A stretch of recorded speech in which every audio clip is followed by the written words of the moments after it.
de juste vous alerter à ces livres que j'ai eu l'opportunité de co-diriger. Avant de commencer, par contre, je voudrais, vu qu'en plus on est filmé, remercier les gouvernements hollandais et en particulier les ministères des Affaires étrangères hollandais qui a subventionné cette recherche, ainsi que l'ambassade hollandaise à Tunis qui nous a facilité avec les séminaires qui ont eu lieu là-bas en 2013-2014. Je veux aussi remercier Fabio, qui est celui qui a aussi co-dirigé l'ouvrage avec moi.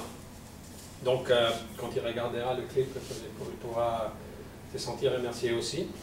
Je vais vous expliquer avant tout, peut-être l'idée derrière ce projet, qui était assez simple dans la réalité, parce que après les printemps arabes, avec un groupe de chercheurs, on a obtenu une subvention pour étudier les succès électoraux des islamistes, des partis islamistes en Tunisie, en Égypte et au Maroc. Mais en faisant nos recherches de terrain, on s'est rendu compte en même temps qu'il y avait, si on veut, des autres islamistes qui étaient en train d'occuper la scène politique et la scène sociale, donc des mouvements salafistes de tous bords. Et on s'est dit que c'est peut-être une bonne idée d'étudier en parallèle les succès électoraux ou la montée des partis politiques liés aux frères musulmans, mais en même temps de regarder cette mouvance salafiste qui avait été très peu étudiée avant, et qui, quand elle avait été étudiée surtout à travers des ouvrages plutôt liés aux sciences religieuses que non à la science politique. Et donc ce qu'on a fait, on a décidé de postuler donc pour une subvention au gouvernement hollandais qui nous a financé cette recherche. Et cette recherche porte sur la montée du salafisme, de manière générale, dans plusieurs pays du monde arabe. Et la subvention nous a permis à tous de faire des recherches de terrain dans les pays qui sont présents dans l'ouvrage. C'est sûr qu'on n'a pas pu,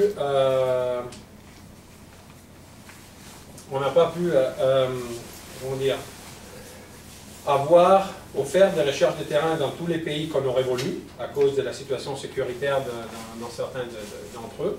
Mais il y a une examination, une analyse des mouvements islamistes, des mouvements salafistes, excusez-moi, dans la grande majorité des pays. Donc, il y a un chapitre sur l'Égypte, un chapitre sur le Liban, un chapitre sur l'Arabie Saoudite, un chapitre sur le Maroc, un chapitre sur le Yémen, un chapitre sur la Jordanie, un chapitre sur la Tunisie, un chapitre sur le Koweït, et puis il y a un deuxième chapitre sur la Tunisie, mais qui regarde aux jeunes femmes qui deviennent membres et activistes dans ces groupes. Et puis on a deux chapitres, on va dire, généraux. Un sur les tournants, si vous voulez, scientifiques du salafisme après 3 ans de révolte, et un sur les problèmes que la catégorie des Quentin Wictories, dont je vais parler un moment, ont par rapport à une compréhension du salafisme d'aujourd'hui, au salafisme contemporain. Bien sûr, il y a une introduction théorique, et puis il y a une conclusion très longue qui essaye de, si vous voulez, souligner les 2, 3, 4 aspects les plus importants qui ressortent de cette recherche de terrain. Donc, l'idée c'était que chacun de nous ait la possibilité d'aller dans le pays de son expertise et faire son terrain. Donc, c'est à ça que la subvention a servi. Puis on a fait 2 séminaires entre nous, fermés, pour un peu voir ce qu'on avait récolté et essayer de mettre ensemble le projet pour le livre. On avait l'intention aussi de tenir une conférence publique sur nos résultats en Tunisie, mais on va dire que les timings n'étaient pas super, donc on a dû annuler cette activité pour des questions de sécurité. Et la dernière chose que je voudrais dire avant de rentrer un peu plus dans les détails, c'est que le livre est heureusement ou malheureusement, ça je ne sais pas, et il est en anglais,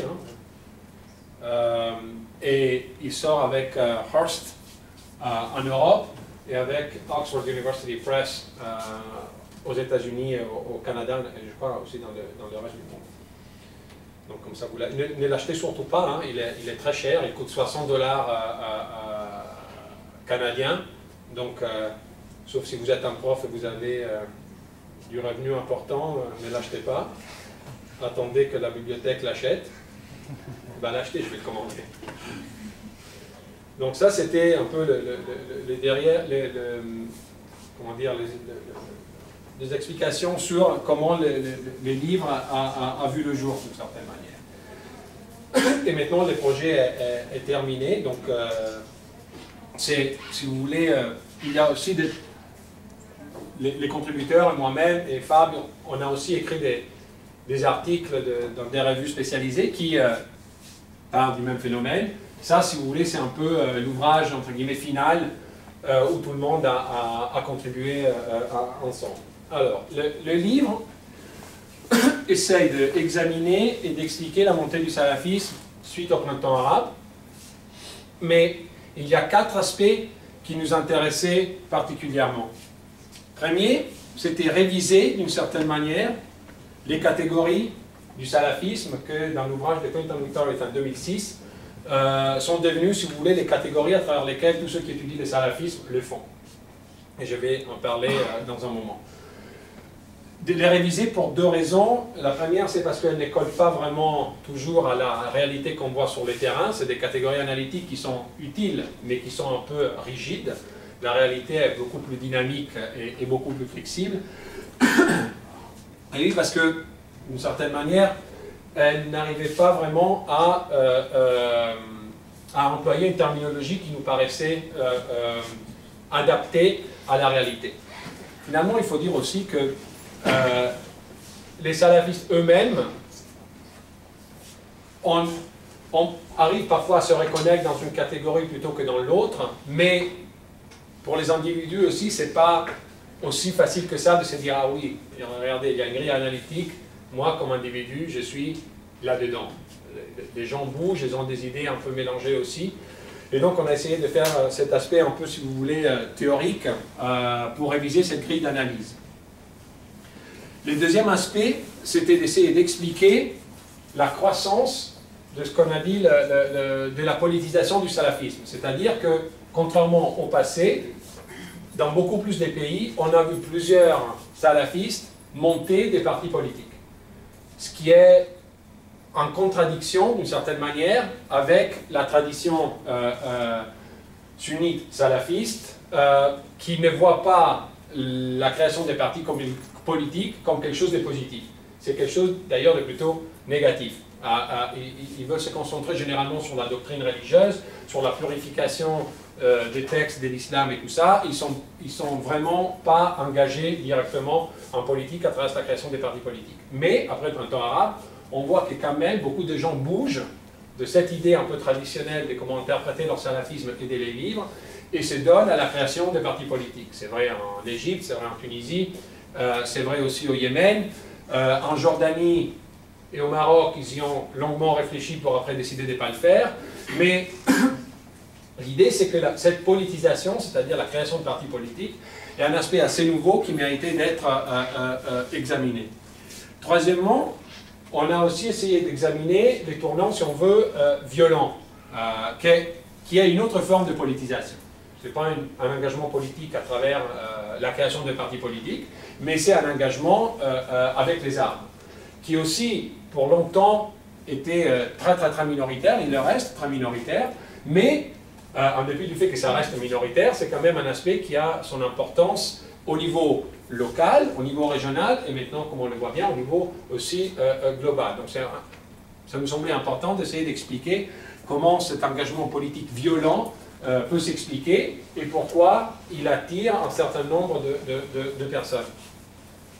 Et quatrièmement, on voulait regarder à la dimension, si vous voulez, plutôt idéologique, ou la bataille des idées à l'intérieur de la mouvance salafiste, où il y a des idées très différentes par rapport à la question sur la légitimité à gouverner, qui est légitime à gouverner et qui ne l'est pas, sur l'idée d'État national, il y a aussi des différences. Sur l'idée de takfirisme, il y a aussi des différences importantes et des conflits. Aussi que sur l'idée de comment combattre les tyrans, d'une certaine manière. Est-ce qu'il faut le combattre, est-ce qu'il ne faut pas le combattre? Donc l'idée, c'est qu'au niveau, on va dire, interne de la mouvance salafiste, il y a plein de débats idéologiques qui ont une importance transnationale, dans la mesure où les expériences nationales sont bien sûr importantes, mais au niveau de la circulation des idées, il y a une dimension transnationale au salafisme qui est assez poussée, et ces idées, comme je disais, circulent énormément, et il y a une confrontation assez dure par rapport entre eux. Donc c'était intéressant de voir aussi comment à l'intérieur de la même mouvance, qui est souvent présentée comme unie, unifiée, les différences sont très fortes et amènent parfois à des conflits très durs au niveau idéologique. Le point de départ, comme je disais, c'était pour nous de regarder les 3 catégories de Wiktorowicz, qui en 2006 a écrit un article, Anatomy of the Salafi Movement, qui reste peut-être l'article le plus cité en sciences politiques sur le salafisme, et il regarde au salafisme à travers 3 catégories. Donc il a une grille d'analyse de 3 catégories de salafisme, où il met en relation les injonctions religieuses que les salafistes ont, et qui se donnent eux-mêmes, et les met en relation avec leur comportement politique. Donc Wiktorowicz ne s'occupe pas vraiment des doctrines religieuses, il s'occupe de regarder comment ceux qui se disent salafistes approchent l'engagement politique, ou comment ils se mettent en relation avec, si vous voulez, l'État et ses institutions. Et il crée donc une grille d'analyse sur 3 catégories. Il y a le salafisme puriste ou scientifique, qui est appelé aussi quiétiste, silencieux, on va dire. Il y a le salafisme politique et il y a le salafisme djihadiste. Ça, c'est ces 3 catégories. Okay? Et chacune de ces catégories identifie un comportement spécifique des groupes ou individus par rapport à comment ils s'engagent en politique. Pour le salafisme puriste scientifique, qui représente la tradition majoritaire et celui qui est en place depuis plus longtemps, c'est que pour eux, l'idéal, c'est de se isoler le plus possible de la politique. Donc, c'est-à-dire, ils ne font pas de la politique, ils ne s'engagent pas en politique, ils ne créent pas de partis politiques. En effet, ils voient la création des partis politiques comme un péché, comme quelque chose qu'ils ne veulent vraiment pas faire. Et ils veulent juste vivre leur existence suivant les injonctions de la religion. Et au niveau doctrinaire, les savants salafistes passent la majorité de leur temps à essayer de purifier l'islam de tous ceux qu'ils pensent être une innovation mauvaise de la religion. Okay? Donc l'idée, c'est que pour faire ça, on n'a pas besoin de se mêler à la politique institutionnelle. Donc ils gardent, vis-à-vis ceux qui gouvernent, une distance considérable. Dans la mesure où ils se disent, on a les gouvernants X, tant qu'il est musulman, ça va, on ne va pas l'embêter, il fait ce qu'il veut, s'il gouverne bien, tant mieux, s'il gouverne mal, tant pis, on va attendre qu'il y en a quelqu'un d'autre qui arrive et qui gouverne mieux que l'autre, mais nous, on ne va pas s'engager pour provoquer un changement politique. Le max qu'on peut faire, c'est suggérer à ces gouvernants de mieux se comporter, de mieux suivre la loi religieuse. Mais à part ça, on ne va pas s'engager pour essayer de changer de gouvernement, de changer de gouvernant, changer de régime. Parce qu'une fois que tu t'engages dans cette voie, ce que tu as, c'est des divisions profondes à l'intérieur de la communauté des croyants, et ça, c'est absolument à éviter. Péché absolument à éviter. Et la majorité des salafistes se reconnaissent dans cette voie de comportement politique, d'une certaine manière. Ils s'absentent de la politique institutionnelle. Peut-être qu'ils votent, mais peut-être pas. Mais sûrement, ils ne vont pas créer un parti politique pour défendre ou pour promouvoir les idées salafistes. cette promotion a lieu seulement à travers le comportement individuel de bons musulmans comme exemple pour le reste de la communauté. Ça ne veut pas dire qu'ils n'ont pas des idées très, dans les termes, on va dire, assez conservatrices sur le comportement social que les autres devraient tenir. Okay?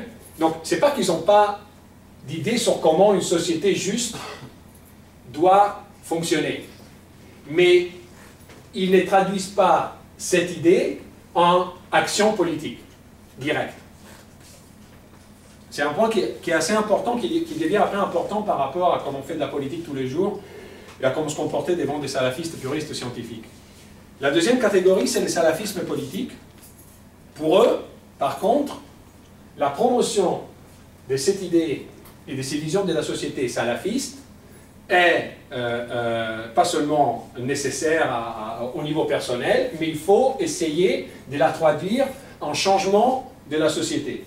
Donc l'idée c'est qu'il faut participer à la politique. Ça contredit ce que la majorité des savants ont à dire sur l'engagement politique, parce que la majorité des savants, c'est des savants scientifiques ou puristes, mais pour eux, pour cette branche, on va dire, du salafisme, qui est le salafisme politique, l'engagement politique est absolument nécessaire, surtout aujourd'hui. La justification religieuse est assez simple, je ne sais pas si elle est convaincante, mais elle est simple. Ils disent que, bien sûr, en créant des partis politiques et en s'engageant dans les institutions qui sont créées pour promouvoir nos idées et défendre nos idées, on va mettre des musulmans contre des autres musulmans. Inévitablement, il y aura des différences. Mais ça ne constitue pas vraiment un péché, comme le disent les salafistes puristes, parce que cet engagement est fait pour la défense de la religion, qui a un but plus important que le péché des divisions de la communauté des croyants. Pour les puristes, la religion n'est pas un danger. La religion est un danger à cause des innovations, mais la religion en soi, l'islam, n'est pas un danger. Pour les salafistes politiques, l'islam est un danger. La religion même, la foi, est un danger. Et donc, pour défendre la foi et la promouvoir selon leur interprétation, il faut s'engager en politique. Et donc, ils créent des partis politiques. Et ils se donnent cette justification religieuse. Le troisième groupe, ou la troisième catégorie, c'est les salafistes djihadistes. Là, c'est plutôt un salafisme révolutionnaire qui donc va à l'encontre des deux traditions précédentes. C'est un développement assez récent qui a une dimension générationnelle assez importante aussi. Si vous voulez, après on peut en discuter. Mais l'idée principale, c'est que pour les djihadistes, le salafisme puriste est une perte de temps. À un moment, il faut arrêter de parler de doctrine et adresser les vrais problèmes de la communauté des croyants. Et les vrais problèmes de la communauté des croyants sont sociaux, sont politiques, sont économiques, et donc il faut s'engager. Mais il ne faut pas s'engager à travers les moyens que les politiques offrent, c'est-à-dire l'engagement institutionnel, les partis politiques, les associations. Non, perte de temps. On n'arrive jamais nulle part. En démocratie, on ne décide jamais rien, et en plus c'est mauvais. Parce que je ne sais pas de chez nous. Et donc ce qu'il faut faire, c'est, à travers les armes, il faut renverser l'ordre politique d'aujourd'hui et créer un vrai État islamique. Je n'ai pas mis État islamique avec le E et les I majuscules, mais les deux peut-être parfois se rencontrent. Mais créer l'État islamique, même avec la violence. C'est un projet révolutionnaire. Et après, une fois qu'on a pris le contrôle de l'État, ou qu'on a créé un nouvel État, on peut imposer la vision de société qu'on a. Donc les trois catégories sont hyper utiles pour essayer de comprendre comment les salafistes se comportent et pour comprendre que pas tous les salafistes sont pareils, d'une certaine manière, par rapport aux politiques. Mais en même temps, et en partie c'est ça que le livre discute, il y a des problèmes de flexibilité que les catégories vues comme ça ne nous donnent pas. Par exemple, dans son écrit, Victor Horowitz ne mentionne jamais la possibilité que les individus des groupes puissent traverser les catégories. Donc, quelqu'un peut être salafiste scientifique à un moment de sa vie, mais les conditions politiques changent et il décide de s'engager en politique. Donc l'idée, c'est aussi de ne pas prendre des catégories et juste les appliquer, mais de regarder aussi quelles sont les conditions de l'environnement politique autour du salafisme pour comprendre les choix qu'ils font. Donc, il y a des catégories, si vous voulez, qui sont prédéterminées, mais les comportements des individus et des groupes changent et peuvent traverser les catégories. Deuxième problème qu'on a, c'est avec la définition des salafistes djihadistes. C'est vrai que depuis 2001, si on met djihadisme quelque part, ça vend. Okay? Ça vend des livres, ça fait sortir des articles, ça vend bien la télé, parce que ça montre bien un peu le stéréotype du musulman qui est toujours avec un kalachnikov, toujours énervé, djihad. La réalité, c'est que c'est un mauvais terme. Okay? La réalité vraie, c'est que c'est un mauvais terme, parce que si tu demandes, d'une certaine manière, comme on l'a fait aux salafistes, mais même à plein d'autres musulmans qui ne sont pas forcément salafistes, s'ils sont djihadistes, d'une certaine manière, ils le sont tous. Okay? Les salafistes rejettent l'idée qu'ils ne sont pas djihadistes. Parce que pour eux, djihad, ça a une autre signification, un autre significat, une autre valeur. Et donc, ce serait mieux de l'appeler salafisme révolutionnaire, ou salafisme armé. Et vous voyez dans le livre, je mentionne l'idée de l'appeler salafisme armé, au salafisme révolutionnaire, plutôt que salafisme djihadiste. Mais bien sûr, salafisme djihadiste, ça ne vend pas bien. Et donc, même le dernier bouquin qui est sorti sur cette catégorie, ça s'appelle « L'histoire du salafisme djihadiste ». Même que l'auteur lui-même, dans le livre, mentionne que ce n'est pas le bon terme. Okay?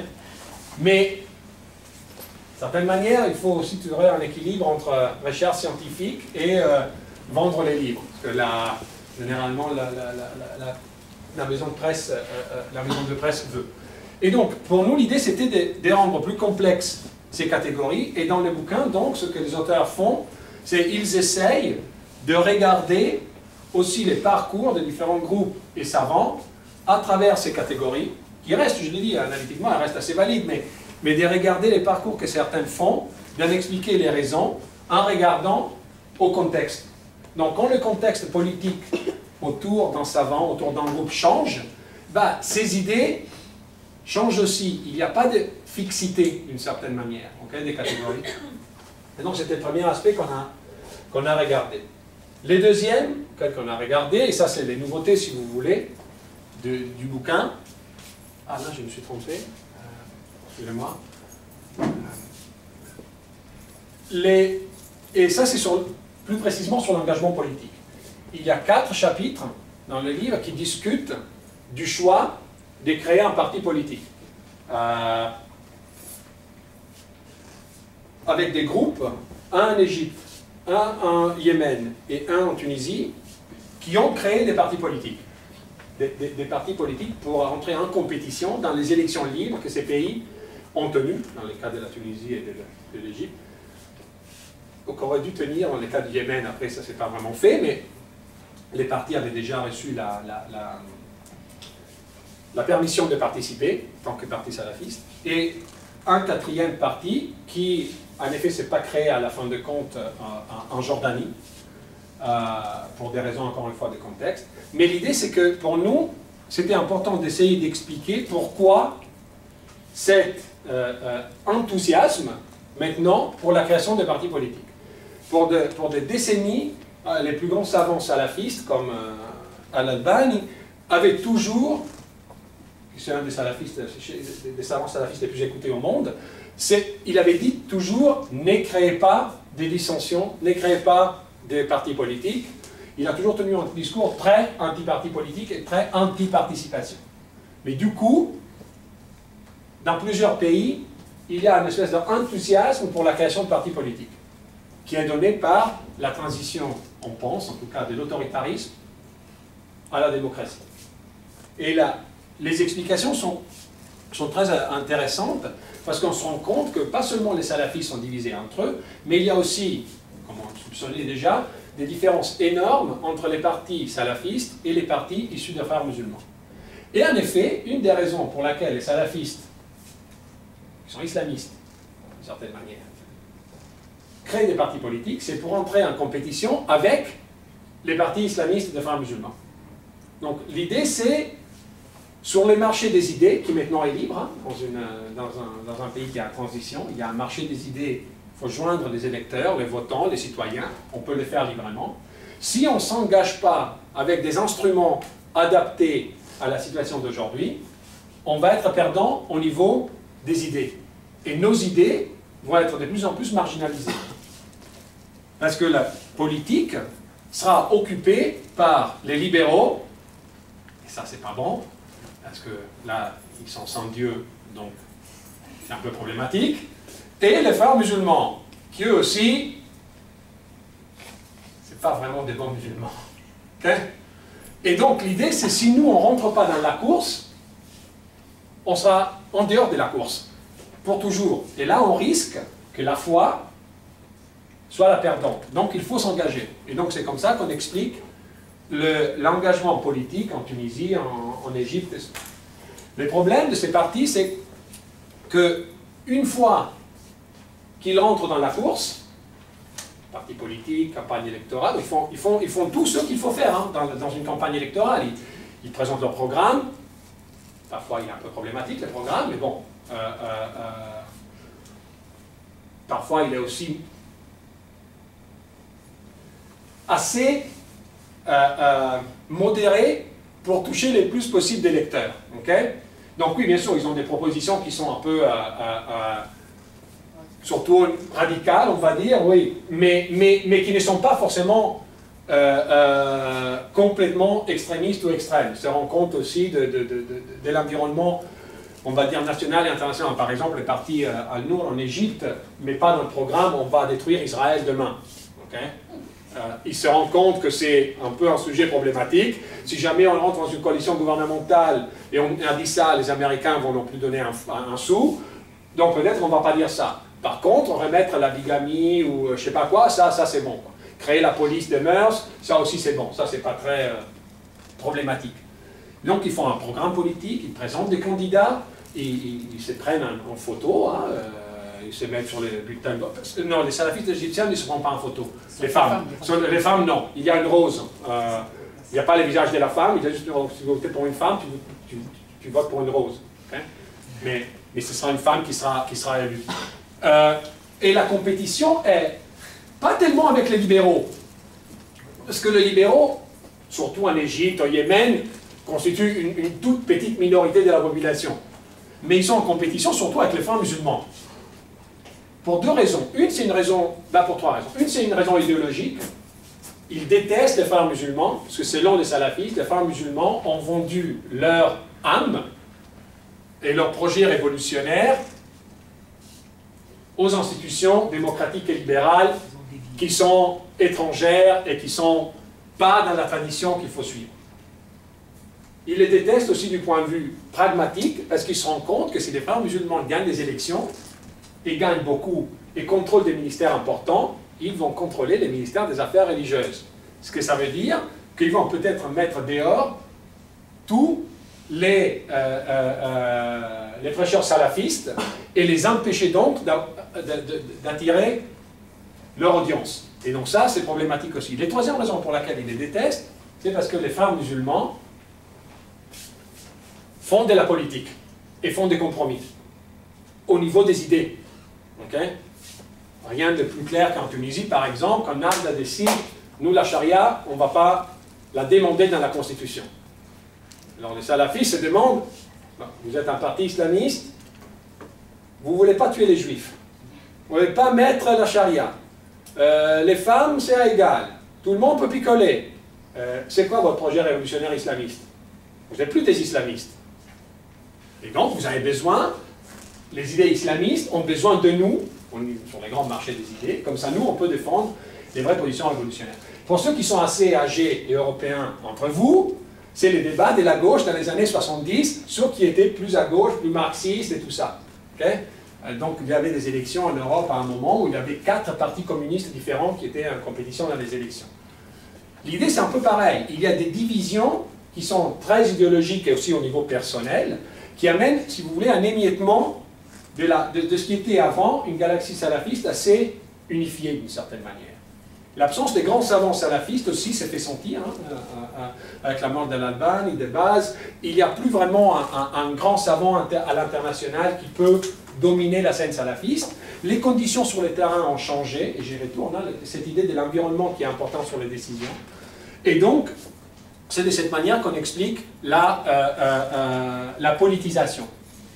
La violence, par contre, est expliquée par le fait que la voie des politiques, selon les salafistes qu'on a appelés djihadistes, mais qui ne sont pas vraiment djihadistes, on va dire révolutionnaires, c'est que la politique, ça prend trop de temps et ça demande trop de compromis. Inévitablement, les salafistes djihadistes disent, quand tu commences à participer aux élections, que tu annonces des candidats, que tu participes à la vie institutionnelle, tu vas inévitablement être pris dans le piège des compromis avec les autres, parce que tu n'es pas le seul. Donc, tu vas céder un peu de tes idées, on va dire, clés. Tu vas devoir marchander. La politique, c'est aussi marchander. On fait ça pour toi, mais après, on fait ça pour moi. Et ça ne plaît pas. Ce n'est pas révolutionnaire. Pour ceux qui ont eu la chance d'écouter la conférence de presse dans mon cours de l'homme politique salafiste tunisien, ce n'était pas quelqu'un qui a inspiré vraiment la jeunesse à se révolter et à continuer à projet salafiste. Il était un homme politique comme tous, un peu ennuyant, qui disait un peu de généralité et tout ça. Il y a beaucoup de gens qui ne se retrouvent pas dans ces projets. Et donc la violence devient aussi un choix qui est idéologique, mais c'est un choix qui est déterminé aussi par des conditions plus générales, c'est-à-dire quand il y a, comme en Syrie, une répression particulièrement violente de la part du régime, à toute demande de libéralisation, ça radicalise une certaine partie de la population, c'est inévitable. Donc il y a un choix idéologique de la violence, pour certains, mais il y a aussi un choix, d'une certaine manière, qui est instrumental. Les conditions dictent que maintenant, c'est le moment de prendre les armes, malheureusement. Il y a 6 mois, j'aurais jamais pensé, mais maintenant j'y pense et je le fais. Parce que les conditions, encore une fois, sur le terrain, ont changé. Ce qui est intéressant dans les livres, en certaine mesure, c'est aussi que, et ça revient au point aussi de problématiser les catégories, c'est qu'on découvre, certainement, on ne les découvre pas, ils existaient déjà avant, mais on met l'accent sur des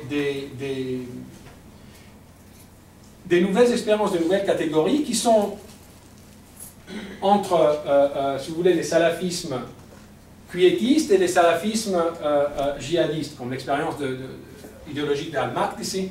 Donc il y a plein de discussions, encore une fois, sur l'utilisation de la violence. Parce que la violence, c'est quelque chose qui est parfois légitime, parfois pas légitime. Certains chefs qui étaient favorables à l'emploi de la violence dans certaines catégories, quelques années après se retrouvent à mettre une distance assez grande entre la violence qui est perpétrée et leurs idées. Okay? Parce que la violence, après le temps arabe, a une dimension qui est quand même assez importante, surtout en Syrie, en Irak, avec des excès de toutes parts. Et donc, même le choix de la violence, parmi ceux qui n'étaient pas trop contraires, devient plus problématique et commence à prendre de la distance. Et dans le livre, on le voit très bien dans les chapitres sur la Syrie, où il y a un positionnement et repositionnement de plusieurs groupes et de plusieurs cheikhs sur cette question de la violence et quand elle est légitime et contre qui surtout. Okay? Si vous avez des questions sur ça, après on pourra en discuter plus longuement.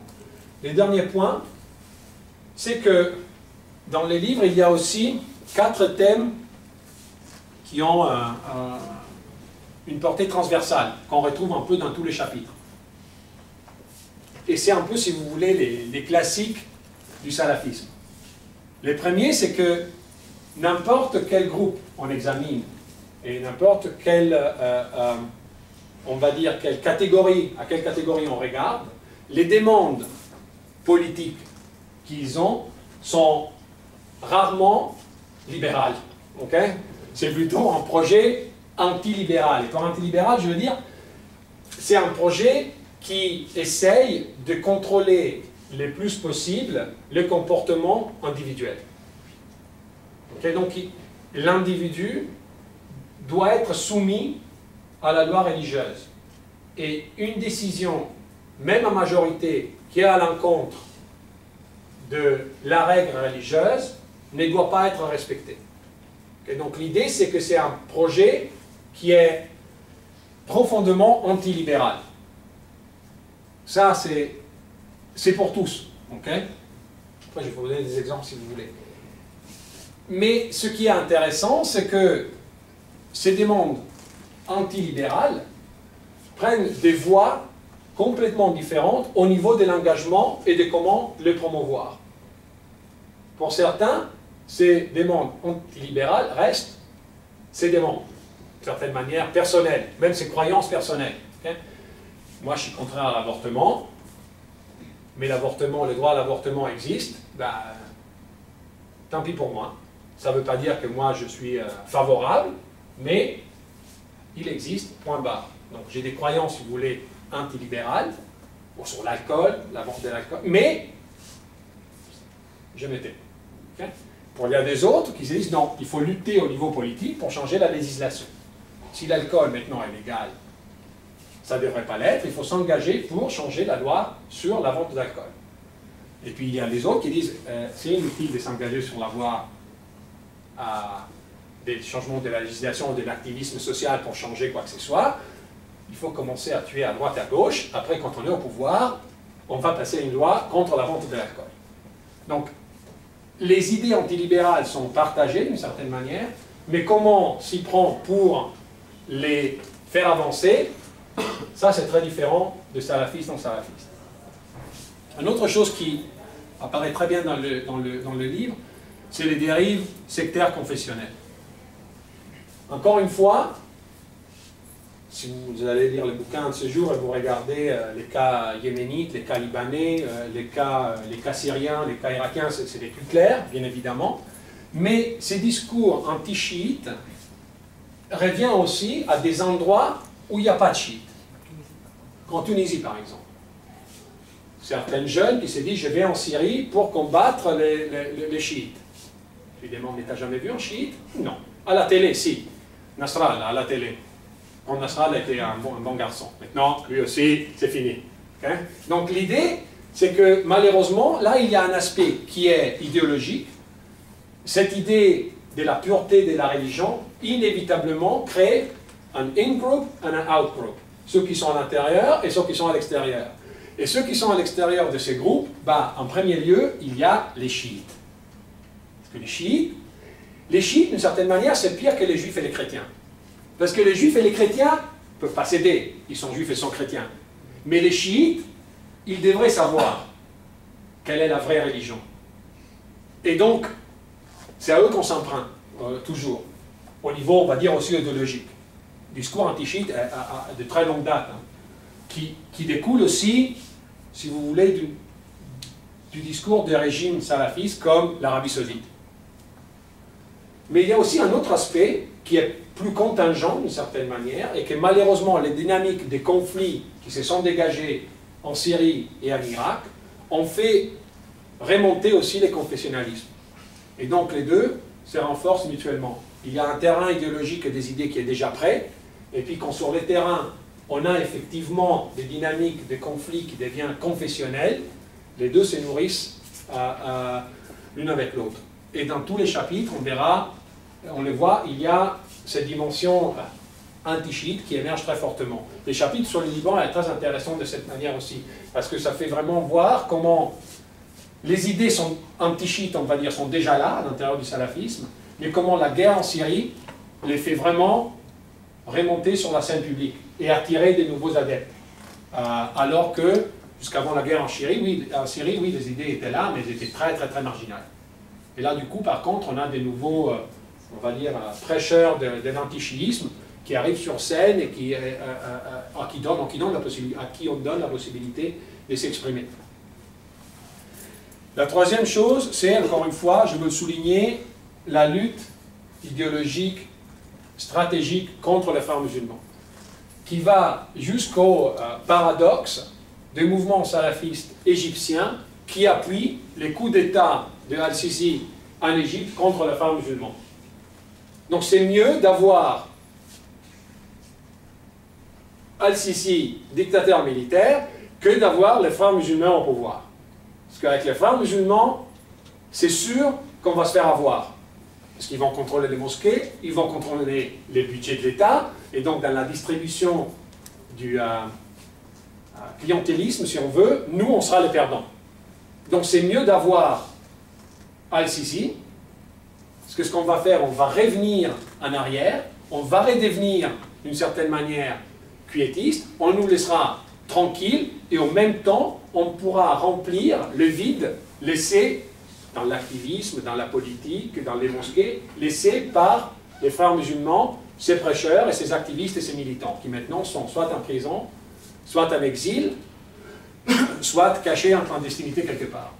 Donc, c'est pour ça que quand on discute d'islamisme, de salafisme, de frères musulmans, il ne faut jamais oublier que c'est très réducteur de dire « Ah, les islamistes veulent ça, les islamistes veulent ça ». Tout le monde était surpris quand les islamistes des frères musulmans en Égypte ont eu du mal à créer une coalition gouvernementale avec les partis salafistes. Mais les partis salafistes n'allaient jamais aller dans une coalition gouvernementale avec les frères musulmans.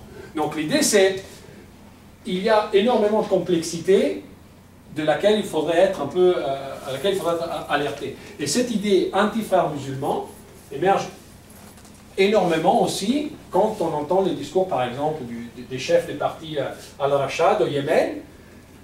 Si vous lisez les chapitres sur le Yémen, on lui demande directement les raisons pour lesquelles les partis étaient nécessaires. Il dit pour contrer les frères musulmans de l'islam, les partis de la réforme yéménite. C'est pour les contrer. Parce qu'ils savent que les problèmes en Yémen, ce n'est pas les libéraux, ni il n'y en a pas. Donc ça c'est simple. C'est les frères musulmans. Il faut contrer les frères musulmans. Et donc il y a cet aspect anti-frères musulmans qui est très très important, qui amène à certains paradoxes, comme je disais, des salafistes qui appuient les coups militaires de Al-Sisi en Égypte, en pensant qu'ils vont en profiter, vu la marginalisation des frères musulmans. Et enfin, au niveau doctrinaire, je pense que le quatrième élément qui ressort, surtout si vous lisez les chapitres sur la Syrie, sur le Koweït et sur les Liban, c'est l'emprise doctrinaire des Saoudiens sur la mouvance salafiste en général. Et ça a deux résultats. Numéro un, dans les pays que l'Arabie Saoudite a comme allié, et chez eux aussi, l'Arabie Saoudite va toujours promouvoir des savants et des groupes scientifiques. Parce qu'eux, ils n'embêtent pas le régime. Okay? Ailleurs, où ils ne partagent pas les points de vue du régime arabe avec lesquels ils sont en conflit, ils vont appuyer cela. Donc, à la maison et chez nos alliés, on va investir d'une certaine manière dans la montée d'un salafisme qui est très rigoureux, très conservateur, très puriste, mais qui, au niveau de la légitimité du gouvernant, ne remet pas en question cette légitimité. Okay? Mais dans des régimes qu'on n'aime pas ou qu'on veut déstabiliser, on va faire monter ça. C'est pour ça que d'une certaine manière, si vous regardez les pratiques de l'État islamique, rassemblent aux pratiques. Il y a eu, je ne sais pas si vous avez vu la vidéo Spot the Difference. Donc il montre les comportements de la police des mœurs en Arabie Saoudite et la police des mœurs dans les territoires contrôlés par l'État islamique, mais tu ne sais pas quel est quel. Tu vois? Parce que c'est un peu les mêmes choses d'une certaine manière. Mais c'est un jeu dangereux celui de l'Arabie Saoudite, parce que les djihadistes inévitablement vont se retourner contre les Saoudiens. Donc ils essayent de jouer un jeu qui est en ligne avec leur orthodoxie, on va dire, donc de pousser les salafismes puristes, mais malheureusement, ils sont aussi orientés à utiliser de manière instrumentale les salafismes djihadistes, qui est pour eux un instrument de déstabilisation de leur ennemi. la raison pour laquelle l'Arabie Saoudite ne s'engage pas plus sérieusement contre Daesh, contre l'État islamique, c'est parce qu'ils en ont besoin. Parce que leur problème aujourd'hui dans la région, c'est pas Daesh. Leur problème, c'est l'Iran. Et en tant que le salafisme djihadiste, avec son accent sur le discours anti-chiite et tout ça, tient bon, ben, c'est bon pour tenir occupé l'Iran. Et donc, le quatrième point, qui est assez, qui est un peu un classique hein, depuis, on va dire, les années 70, c'est l'emprise saoudienne sur la galaxie salafiste en général. Ça ne veut pas dire que tout est télécommandé, non, téléguidé par Riyad, c'est pas le cas. Hein. Mais c'est vrai que leurs possibilités économiques leur donnent l'opportunité de jouer un rôle majeur. J'aurais terminé. Donc les bouquins parlent un peu de tous ces thèmes. Et je crois que c'est... moi, j'ai rien fait, hein, j'ai juste pris les chapitres et je les ai lus. Donc, les contributeurs, c'est eux qui ont fait énormément de travail, et je les remercie d'ailleurs, on a filmé. Je pense que c'est une contribution intéressante, en tout cas, au débat sur le salafisme, et au débat aussi sur comment s'y prendre au niveau des politiques des décideurs, quand on parle de d'islam politique, de salafisme, qu'il faut essayer d'être un peu nuancé et d'essayer de comprendre un peu mieux qui est qui fait quoi, qui dit quoi, parce que parfois on met tout dans le même groupe, dans le même sac, et généralement ça ne fait pas trop avancer ni la discussion, ni améliorer les décisions qu'on va prendre. Donc merci. Terminé. Bien sûr, si vous avez des questions sur des chapitres spécifiques ou sur les bouquins en général, allez-y, je vais essayer de répondre au mieux que je peux. Mais, je vais oui, oui, Je remarque. Oui. En fait, on remarque aujourd'hui qu'il y a une sorte d'érosion. Vous avez bien fait de mentionner qu'il y a une sorte de mobilité entre les trois groupes, les salafistes, mais surtout, notamment en Tunisie, il y a une sorte d'érosion de la première catégorie, les salafistes, les scientifiques et puristes, vers la troisième, sans même passage par la deuxième catégorie. Ça, c'est la première remarque. Deuxième remarque, qui peut aussi être une question, c'est qu'on a tendance parfois, notamment dans les pays du Maghreb, à présenter le salafisme puriste comme étant un salafisme en quelque sorte light, très sympathique, alors que, personnellement, je pense que, vous l'avez dit, c'est le même vivier idéologique que pour les deux autres. Comme l'a dit récemment un chef islamiste tunisien, ces gens-là, bien sûr, je ne partage pas ce qu'il dit, mais pour un salafiste puriste très fâché, qui devient très en colère contre la société, il passe facilement dans la troisième catégorie. Maintenant, la troisième remarque, c'est... moi, je pense que je l'ai oublié, mais j'ai tellement de choses à dire. Oui, voilà. C'est la contrariété du projet du salafisme puriste avec l'idée d'État de droit, avec l'idée de citoyenneté, et ça, vous l'avez dit. Donc, je peux donner un exemple.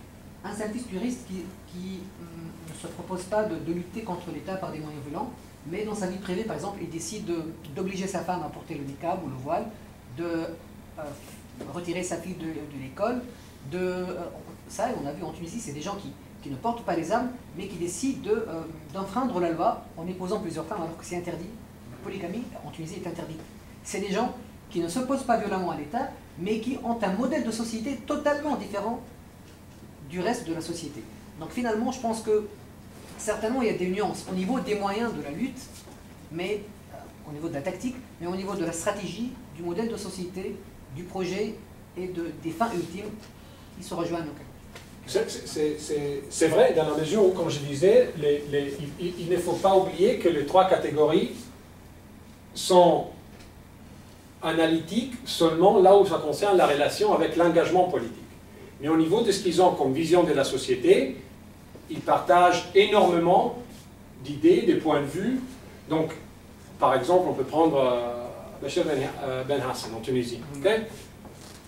Lui, il ne prendra jamais un flingue pour se révolter contre l'État tunisien.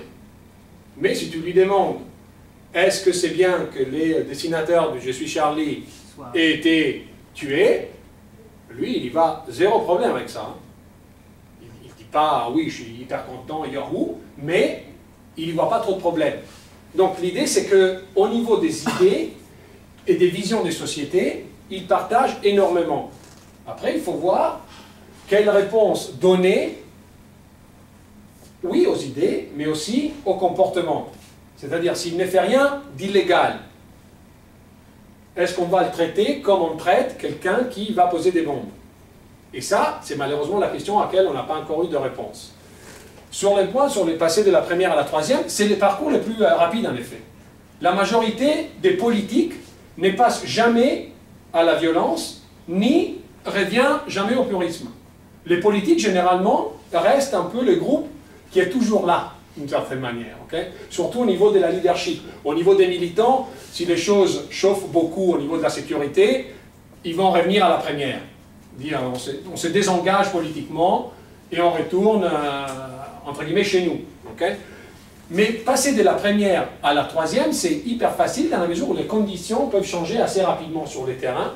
Et donc, tu as raison pour t'engager, change avec, et change aussi. Ce qui est vrai surtout pour les jeunes. C'est vrai pour les jeunes surtout. Les jeunes qui sont... Parce que le salafisme révolutionnaire, c'est un projet assez révolutionnaire. Donc ça plaît aux jeunes. Même si tu es un salafiste, mais tu as 50 ans, un prêt, un travail, 4 enfants, jihad en Syrie, ça commence à bien le faire. Hein. J'ai 50 ans, j'ai besoin d'aller voir le médecin, mon dos fait mal, j'ai besoin de dormir sur un matelas adapté, je vais dormir à craque de chevalier avec un calac, non.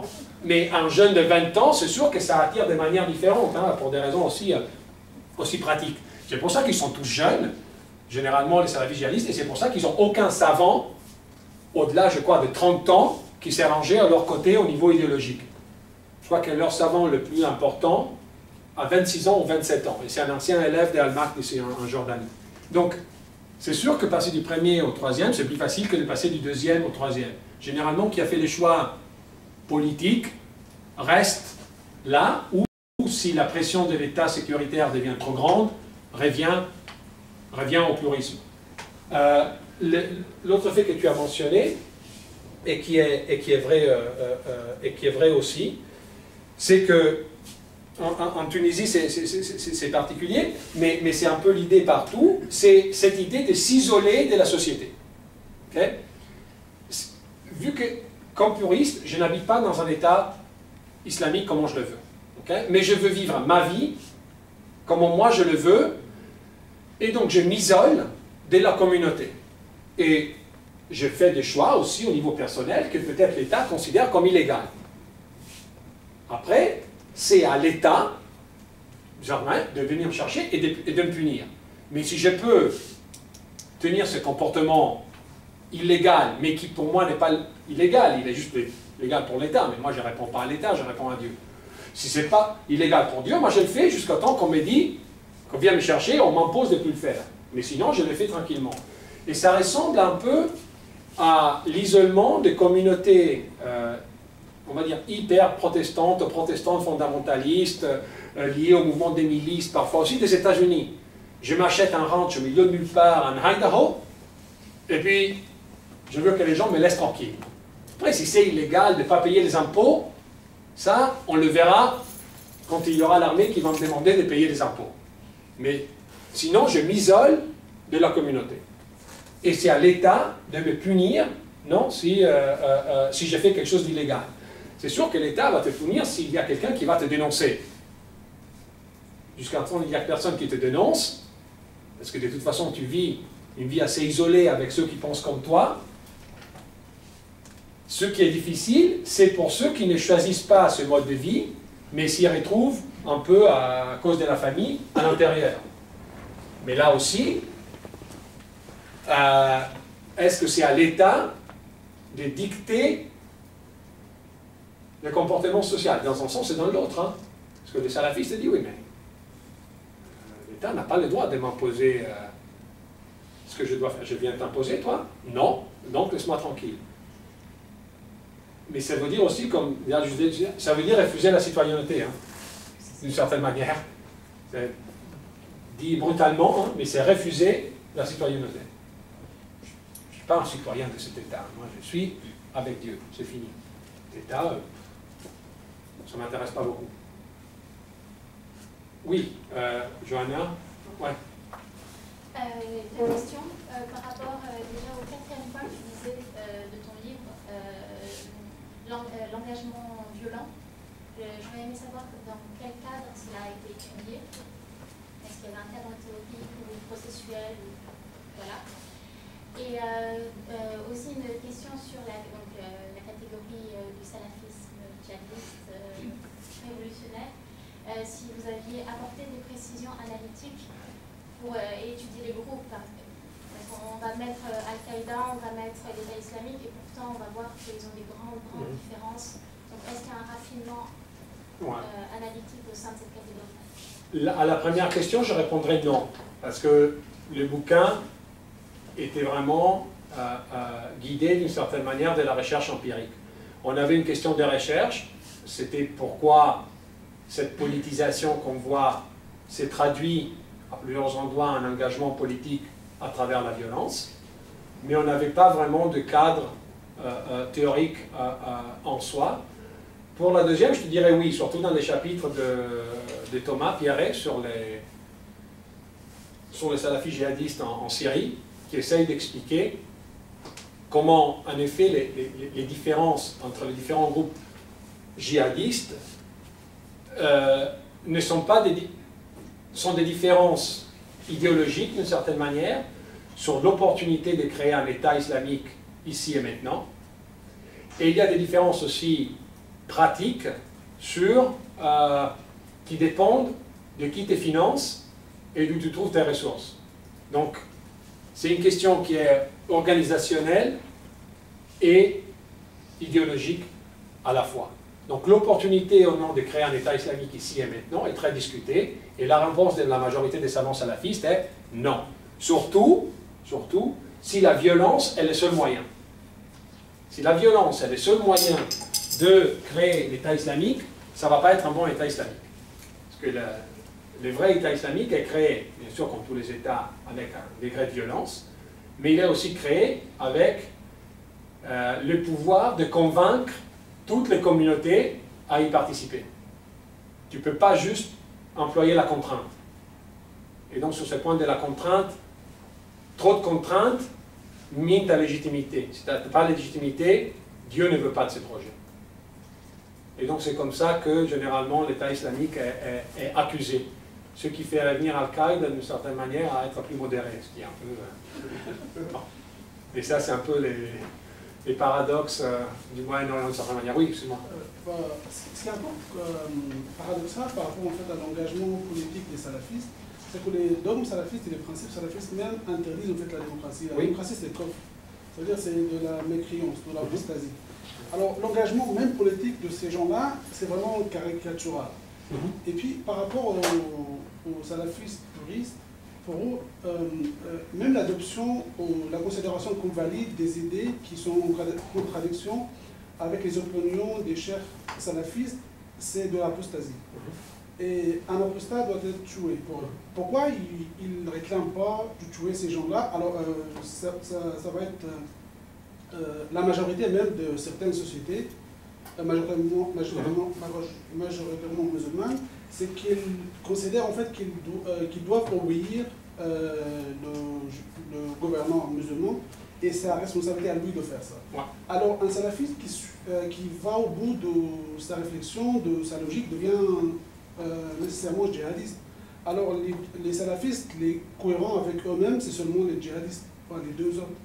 Et c'est exactement l'argument qu'ils emploient pour recruter. Donc, comme j'ai dit en classe déjà à plusieurs de mes étudiants, quand ils avancent le même point, c'est exactement l'argument que les salafis djihadistes emploient pour recruter. Que tu dois pousser tes croyances à la vraie action. Et la conclusion logique de ce que tu penses, c'est l'engagement pour transformer la société ici et maintenant à travers les armes si nécessaire. Et, je répète, c'est un discours qui plaît pas mal aux jeunes. Surtout s'ils sont déjà engagés d'une certaine manière en politique ou dans la voie révolutionnaire, où ils ont vécu tous ces gros changements en première personne. Convaincre de ça à l'Albanie, c'est un peu plus compliqué. Ils te diraient, pas du tout, c'est pas du tout comme ça, c'est pour ça que nous on est là, c'est pour donner des conseils à ces gouvernants qui, un jour, si ce n'est pas aujourd'hui, ça sera demain, si ce n'est pas demain, ça sera après-demain, va enfin faire vivre tout le monde selon la vraie loi religieuse. Et nous, on doit se concentrer sur l'éducation. C'est tout. Et tu peux dire, ben, oui, mais aujourd'hui et maintenant, qu'est-ce qu'on fait? Et c'est pour ça que les débats sont intéressants, parce qu'il y a une dimension, bien sûr, qui est idéologique, mais il y a toujours une dimension qui est pratico-pragmatique. Hein, et en Tunisie, comme ailleurs, hein, les débats est sur comment,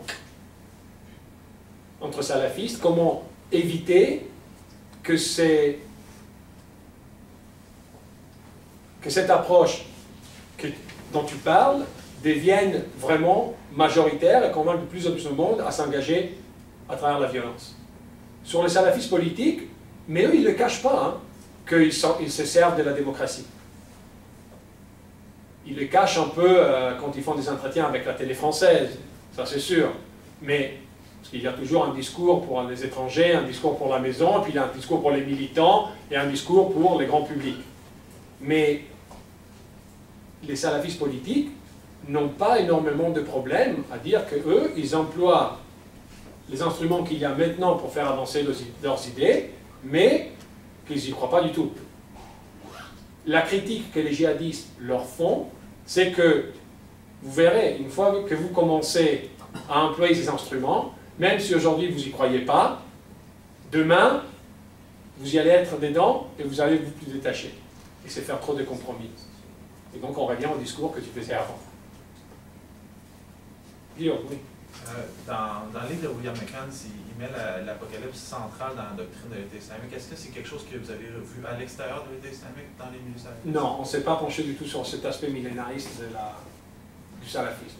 Ça existe, ça a été développé énormément dans le cadre du conflit en Syrie et en Irak, mais ça ne semble pas avoir la même importance pour les salafistes qui sont en dehors, vraiment mêlés dans le conflit. Je crois qu'il est mentionné dans le chapitre de Thomas, mais à l'extérieur, ça ne semble pas avoir la même importance. Parce que chaque mouvement salafiste, quand même, à la fin de compte, doit opérer dans un cadre national qui donne des contraintes et des opportunités qui sont très, très, très différentes. Et donc, leurs réflexions sont à la fois, oui, bien sûr, idéologiques, mais sont très souvent, comme je disais, aussi pragmatiques. Donc les Jordaniens se disent, oui, ce serait bien d'avoir un parti politique salafiste, mais si on se fait tous mettre en prison 2 minutes après qu'on l'a créé, peut-être c'est mieux de rester là comme on est.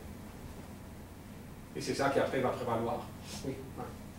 Moi j'ai 2 questions. La première, merci beaucoup, parce que je ne connais pas tellement l'Afrique du Nord, mais par tendance géographique, mais ce qui m'intéresse, c'est que dans mes propres recherches, ce que je vois, c'est qu'en fait, il y a des associations de militantisme routinisées qui ne sont pas de l'ordre de groupes qui émergent comme ça de manière un peu, pas spontanée, mais qui sont routinisées, par exemple, dans le cadre universitaire, des associations d'étudiants musulmans, etc. Et tu vois qu'en fait, il y a des tensions idéologiques très fortes dans ces groupes, qui sont attirés par soit plus l'idéologie frère musulman, soit plus salafisme ou wahhabite. Et en fait, on voit qu'il y a des tendances en fait, différentes, et il y a parfois des schismes en fait, dans les associations qui s'opèrent. Et je me demandais, est-ce qu'on voit la même chose? Est-ce qu'il y a en fait un fond un peu militantisme routinisé qui a une tendance à s'intéresser aux questions islamiques, et puis du coup qui s'est retrouvé en fait le théâtre en fait, de captation de ces débats entre importés par les élites. Oui, oui. Est-ce qu'on retrouve ça, ou est-ce que c'est des groupes qui se sont arrimés à ces formes routinisées, qui ont capté le débat et qui ont il y a un consensus très fort au niveau idéologique dès le départ, en fait. Non, ils ont déjà... tout ça sur le salafisme existait déjà avant le printemps arabe. Okay? Toutes ces formes on va dire, les catégories, les petits groupes à l'intérieur des associations étudiantes. Parfois, tu trouvais aussi des petits groupes, on va dire, salafistes à l'intérieur des partis de frères musulmans aussi. Les frères musulmans, ils ont souvent une certaine aile du parti, non, qui est une faction du parti qui est plus proche des positions salafistes, sans rentrer complètement dans le salafisme. Tout ça existait déjà bien avant le printemps arabe. Je crois que ce que le printemps arabe a fait, ça a vraiment fait sortir tout ça et tous ces débats sur la scène publique. Avant, quand le système était entièrement autoritaire, tous ces débats avaient lieu, peut-être dans des petits groupes à l'université, dans des associations, peut-être à l'intérieur de certaines mosquées, même qu'à l'intérieur des mosquées, il y avait toujours les flics, donc parler de ça, c'était pas génial. En Tunisie, il y avait des écoles coraniques où on apprenait à lire le Coran correctement. Donc il y avait déjà un terrain de débat, même à l'intérieur du système autoritaire. Je pense que le printemps arabe a fait sortir tout ça sur la place publique. Et après, il y a deux phénomènes qu'on a vus. Un, c'est les entrepreneurs politiques. C'est-à-dire, se rend compte que ce marché maintenant est libre. On a des idées qui peuvent expliquer la situation d'aujourd'hui, offrir quelque chose, on s'engage pour attirer de plus en plus. Donc il y a des entrepreneurs politiques qui utilisent ces débats qu'ils avaient avant, maintenant, pour attirer de nouveaux militants, de nouveaux adeptes, de nouveaux activistes. Mais il y a aussi, je pense, une réflexion au niveau même individuel, des gens qui se retrouvent maintenant dans une situation qui est inconnue, étrange, problématique, mais en même temps excitante et enthousiasmante, et donc ils veulent s'engager. Et ces groupes prennent un peu de tout. C'est pour ça qu'en Tunisie, par exemple, on voit plein de gens qui s'engagent, puis ils arrêtent leur engagement, et parce que ça aussi, tu as à 16 ans, c'est génial, 17 ans, c'est génial, à 21, c'est un peu moins génial, je veux faire autre chose. Donc c'est un peu dans la foulée, sur certaine manière révolutionnaire, que tout ça aussi s'est produit. Et maintenant, avec 5 ans de recul, et ça c'est un peu l'argument de l'avant-dernier chapitre, c'est Laurent, pour une fois, qui dit toutes ces, comment dire, tensions, cette excitation, les entrepreneurs qui arrivent sur scène et tout ça, ça va s'apaiser, ça va se terminer. Parce que les résultats ne sont pas très bons, et donc les gens vont revenir à une interprétation de leur salafisme beaucoup plus individuelle, personnelle, dans le privé, et revenir, oui, en pratique, dont Nina parlait aussi, tu vois, peut-être imposer leur religiosité dans leur milieu familial, mais c'est tout. Rester loin de tout le reste. C'est un peu un mélange de tout, je te dirais. C'est pas seulement... Deuxième question, et c'est bien ce que tu disais, c'est en termes de législation, pour créer des partis, c'est quoi? Est-ce que du coup, après les printemps arabes, ça... il faut toujours postuler pour créer un parti politique. Donc en Tunisie, il n'y a pas eu de problème. Plusieurs partis salafistes ont été légalisés. Ils ont eu des scores pitoyables, mais ils ont participé. Il y a, en Égypte, ils ont postulé pour devenir un parti politique, on leur a donné, il y en a plusieurs, on leur a donné la permission. Après, ils se sont réunis dans une coalition électorale pour maximiser leur voix. Ils sont encore un parti légal, ils n'ont pas été encore mis hors la loi, il me semble, les partis salafistes, mais ils sont de plus en plus marginalisés dans un système qui s'est refermé complètement. Au Yémen, ils avaient été légalisés, mais après, il y a eu la guerre civile, donc il n'y a pas eu d'élection. En Jordanie, ils pourraient postuler pour devenir un parti politique, mais ils ne veulent pas. Au Maroc, il y avait des discussions pour voir s'ils allaient se faire légaliser ou pas. Après, ils ont décidé de non, ils allaient rester plutôt dans l'activisme, de la dawa, le prosélytisme et tout ça. Au Liban, je crois qu'il n'y a pas de parti salafiste, mais de toute façon, il aurait du mal, je pense, dans un système électoral qu'ils ont maintenant à obtenir de voix ou de sièges. Donc, dans le Golfe, techniquement, ils sont tous salafistes, donc il n'y a pas besoin de créer un parti salafiste. Je crois que la voie politique s'est fermée maintenant. La voie politique s'est fermée. C'est pas le choix payant. Ça semblait payant entre 2010, 2011, 2013 même. Mais après le coup militaire en Égypte, je vois que la voie politique pour les salafistes n'est plus payant. Et donc même les salafistes égyptiens se sont retirés pas mal de la vie politique et de l'engagement. C'est difficile de créer des partis politiques. Oui. Oui, un de deux, de toute façon. J'aimerais savoir votre sentiment sur une nuance que je pourrais introduire entre la stratégie des frères musulmans en Égypte et la stratégie des frères musulmans à Nahda en Tunisie. Par exemple, en Égypte, l'ennemi numéro un, c'était les salafistes. Parce que les libéraux en Égypte n'étaient pas aussi importants qu'en Tunisie. Donc, les frères musulmans en Égypte se sont vraiment démarqués et ont cherché à se démarquer nettement des salafistes.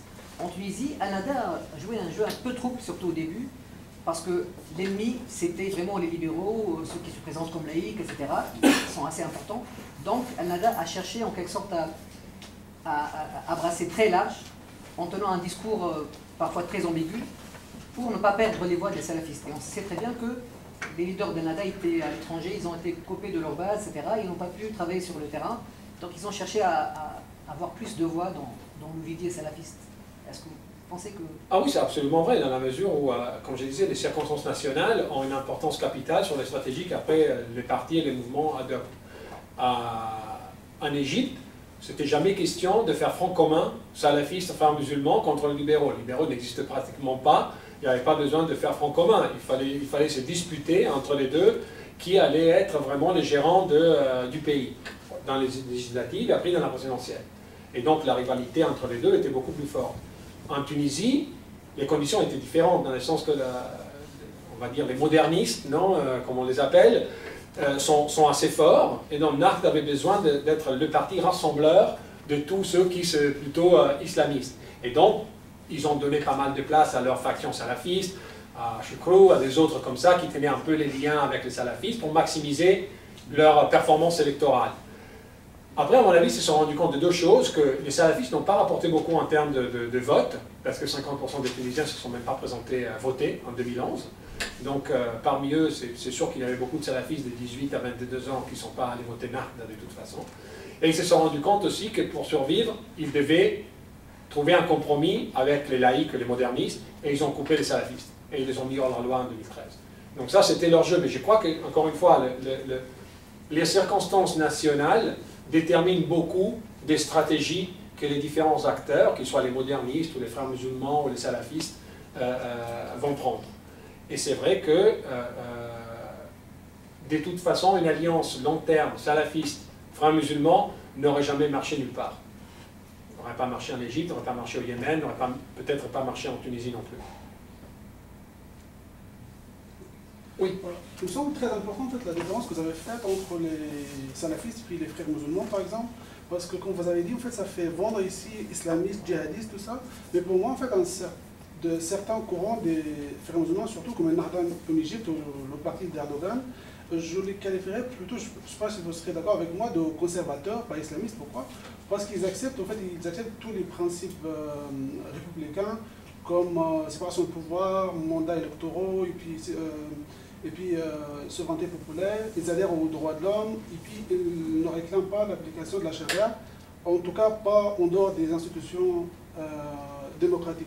Alors, je ne sais pas si vous serez d'accord, en fait, de les qualifier plutôt de conservateurs que d'islamistes. Oui, ben je crois que ça fait assez longtemps que certains partis islamistes sont qualifiés dans la littérature, en tout cas sur l'islam politique, qui sont qualifiés maintenant comme conservateurs ou musulmans démocrates. Ça, c'est la nouvelle comment ça s'appelle, étiquette que Hanouchi aime bien se donner. Je ne suis pas un islamiste, je suis un musulman démocrate. Et c'est vrai que, si on regarde ce qu'ils font, hein, pas seulement ce qu'ils disent, mais aussi ce qu'ils font, c'est des partis qui sont des partis conservateurs, qui acceptent cette idée de citoyenneté, qui acceptent l'idée d'État républicain, qui acceptent la suprématie des urnes. Tous ceux pour lesquels les salafistes, justement, disent « Vous êtes plus salafiste et vous n'avez même pas le droit de dire que vous êtes inspiré de l'islam et des injonctions religieuses, parce que vous ne faites rien pour ça. Vous avez, en effet, complètement trahi. » Hanouchi a une réponse pour ça, comme Erdogan a une réponse pour ça aussi. Mais l'idée, c'est qu'effectivement, ils se sont ils se sont rattachés, si on veut, à un mode de faire de la politique qui est basé sur l'État national, sur l'institution républicaine, sur la suprématie de la Constitution et tout ça. Donc, c'est vrai que, d'une certaine manière, ils n'ont plus grand-chose qui soit islamiste, et c'est pour ça aussi que leurs références idéologiques, petit à petit, au fur et à mesure que les années ont passé, ont changé, non? Avant, on pensait beaucoup à Saïd Qutb, à Al-Banna, on pensait beaucoup à Ali Shariat en termes de relations entre l'islam et l'économie. Maintenant, on est pro-marché, pro-néolibéralisme. Ali Shariat a été mis d'à côté, hein, on n'en parle plus, hein, de pouvoir révolutionnaire des exploiter, ça, nous, je n'en parle plus de ça. Ils sont devenus la bourgeoisie musulmane, ce qui est tout à fait normal vu les circonstances dans lesquelles il se trouve à opérer aujourd'hui aussi. Jean-Pierre, oui. J'ai une question assez petite ou précise sur la Tunisie. J'ai lu plusieurs fois que parmi les volontaires qui vont combattre en Syrie, il y a un nombre considérable de Tunisiens. Et alors, pourquoi la Tunisie est-elle le plus libre des pays arabes, celui où les chances de la démocratie semblent les meilleures ou les moins mauvaises, celui où le printemps arabe n'est pas un échec complet et même finalement une demi-réussite, et que ça soit en Tunisie qu'on trouve un grand nombre de gens pour aller combattre en Syrie. Est-ce qu'il y a une explication de ça? Pour moi, Guillaume, tu veux répondre à la question? C'est Guillaume qui a écrit 1 ou 2 articles scientifiques sur ça. Il est en face de toi. On va en parler après. Des conditions sociodémographiques particulières. Puis, en fait, la démocratie, la révolution arabe a permis la montée d'un salafisme en Tunisie qui, lui, a permis le départ de des combattants. Puis, ce que j'écris dans mon article, c'est qu'en fait, on se rend compte que beaucoup des jeunes qui sont partis n'étaient pas salafistes au départ. Il y a eu une évolution avec la montée du salafisme en 2012, 2013, 2014, puis après ça, la rupture quand Sachaïa est devenu un parti terroriste en Tunisie. Mais à ce moment-là, certains qui militaient en Tunisie ont décidé que notre façon de militer, la dawa n'est plus permise, donc maintenant on va partir vers la Syrie. Donc il y a plusieurs trajectoires aussi là-dedans. Je me suis intéressé plus aux trajectoires personnelles qu'au contexte socio-politique. À ça, j'ajouterais 2 choses. La première, c'est que je pense que j'ai justement la liberté et la démocratie qui font que on est assez frustré assez rapidement. Dans la mesure où beaucoup de jeunes, on a fait tout ça, c'est où les résultats? Et l'attente est que les résultats de cette révolution arrivent vite, au niveau socio-économique surtout, mais aussi au niveau politique, que maintenant, nous aussi, on aura une voix. Et en effet, ça ne s'est pas vraiment passé comme ça. L'économie tunisienne ne va pas mieux qu'en 2011, en effet, si c'est possible, elle va moins bien. Et au niveau politique, qu'est-ce qu'on voit?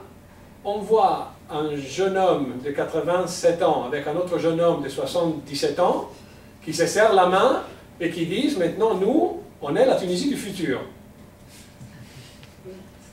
Donc un compromis politique entre les modernistes de la classe moyenne et les musulmans de la classe moyenne, représenté par 2 personnes qui avaient les mêmes débats et les mêmes discussions dans les années 50 et dans les années 60. Pour beaucoup de jeunes, les pays n'ont pas beaucoup changé. Et donc, cet idéal de transformation révolutionnaire, à mon avis, après est projeté pour certains d'entre eux à l'étranger. On va là où il y a une vraie bataille, où on peut vraiment contribuer.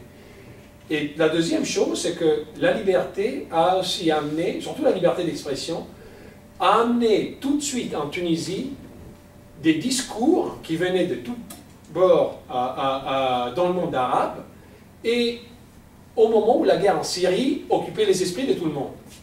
Et donc il y a eu des cheikhs égyptiens, saoudiens, marocains qui sont arrivés, partis en Tunisie, dire des grandes conférences, faire des conférences dans les mosquées, faire des conférences dans des hôtels, en amenant aussi ces histoires de la nobilité, d'une certaine manière, de s'engager en Syrie. Et certaines sont effectivement parties, comme disait Guillaume, sans être forcément salafistes, sont juste parties pour aider les frères syriens dans cette lutte contre le Tagout, contre le dictateur, les tyrans chiites en plus, plus un mauvais chiite, parce que même les chiites ne considèrent pas les alawites de Rachid, donc lui vraiment, il n'a pas gagné. Si, il a gagné, mais ça, il n'a pas gagné. Et donc je pense que la Tunisie, malheureusement, représente assez bien, s'est concentrée de déception avec pas des déceptions, mais des désillusions avec la démocratie. La situation est socio-économique assez mauvaise, et l'arrivée soudaine d'idées assez extrêmes, sans que le gouvernement soit encore dans la mesure, pour la première année en tout cas, de se dire, bah oui, il faudrait qu'on contrôle quand même qui va, qui part, liberté totale. Parce que de toute façon, la police, les services de sécurité, après la Révolution, se retirent, cachés, et disent, bon, donc vous avez fait une révolution contre nous, donc nous, on ne va pas s'engager. Ça, c'est sûr. Et donc, ça a facilité, mais je pense même au niveau organisationnel ou opérationnel, après, de partir, d'une certaine manière. Je ne sais pas si ça répond... ouais. Lina, oui. Deux précisions très rapides sur cette question. Je n'ai pas encore lu les articles, j'ignorais leur existence, je vais le lire. Ça rejoint un peu ce que vous avez dit, sauf que je pense que les jeunes Tunisiens, au départ, ils étaient un peu comme de vrais convertis. Hein. C'est des gens qui entendaient très peu de discours religieux, du moins sur l'espace public, etc. Et avec l'arrivée de prédicateurs saoudiens, égyptiens, etc., c'est comme des prédicateurs, convertis, et on voit que les convertis en général sont plus violents que les gens qui naissent dans un contexte musulman. On le voit ça en France, par exemple. Ça, c'est la première.